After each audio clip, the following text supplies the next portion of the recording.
évoque de nouvelles mesures. Je recommence. Bonjour.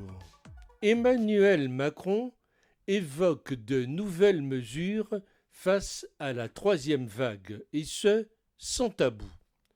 Superman est en plein déni, car son talon d'Achille, c'est sa certitude d'avoir raison contre tous. La France flambe et le pompier pyromane persiste à regarder le feu.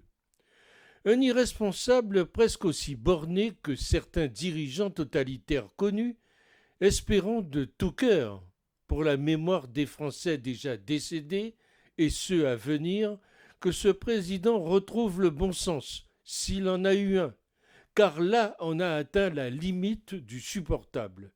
Lui ne craint rien, et c'est très injuste pour des milliers de Français lambda, car le virus, lui, est toujours là, et progresse en faisant son travail de destruction, et dans un sens moins dangereux que certains dirigeants de pays touchés par celui-ci qui veulent le combattre et qui attendent qu'il meure ou s'évapore par miracle.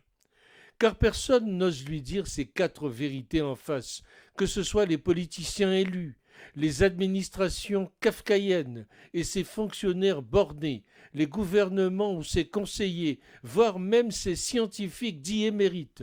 Pas étonnant qu'ils se prennent pour un pseudo-monarque, sans couronne, style Ancien Régime, ce parvenu bien pensant, donneur de leçons, qui a tous les droits sur ces sujets, car ce serait un crime de lèse-majesté que de critiquer en le désignant responsable. Des mesures de freinage renforcées, c'est un peu comme arrêter la mer avec une passoire à thé. Rien n'a arrêté le virus depuis un an.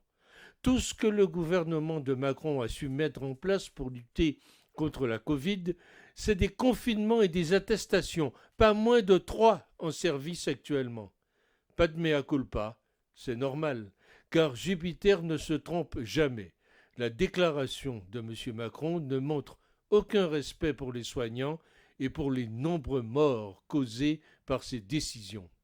Bref, en janvier, il s'est lamentablement planté, comme de notre nombreux avis, mais il ne voudra pas le reconnaître. Angela Merkel a reconnu avoir fait des erreurs dans sa gestion de la crise. Macron en est incapable. La différence, Merkel sait qu'elle ne sera pas de nouveau candidate à sa réélection. M. Macron fait semblant de tergiverser, mais ne pense qu'à sa réélection.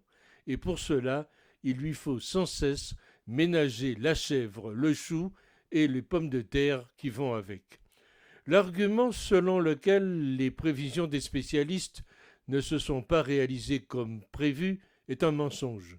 Ce que les spécialistes ont annoncé, c'était une poussée épidémique prévue pour la mi-mars, laquelle est devenue réalité. Preuve que notre bonimenteur en chef n'hésite jamais à distordre la réalité pourvu qu'il puisse en tirer argument.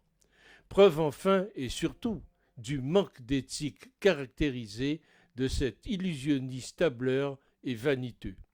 Depuis un an, les mêmes discours, le conseil scientifique, de défense, la grand-messe des annonces du trio des ministres, en grande pompe, et le suspense entretenu par les médias. Des fuites savamment orchestrées pour distiller la parole du château, souffler le chaud et le froid. Quel pouvoir! À défaut de prévention et d'organisation de la crise sanitaire, quel chaud avons-nous! Culpabiliser, sanctionner, menacer de confinement et de couvre-feu, le nouveau pouvoir sanitaire en forme. Les mêmes mesures sont prises un an après le début de l'épidémie. On nous expliquait alors que c'était parce que la France n'était pas préparée. Aujourd'hui, de très nombreux Français comprennent que c'est parce que le gouvernement Macron n'a rien fait d'efficace depuis un an. Et on va empiler jusqu'où les mesures et les restrictions ?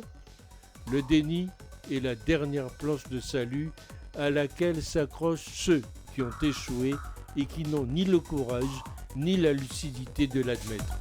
C'est en général la dernière étape avant la chute.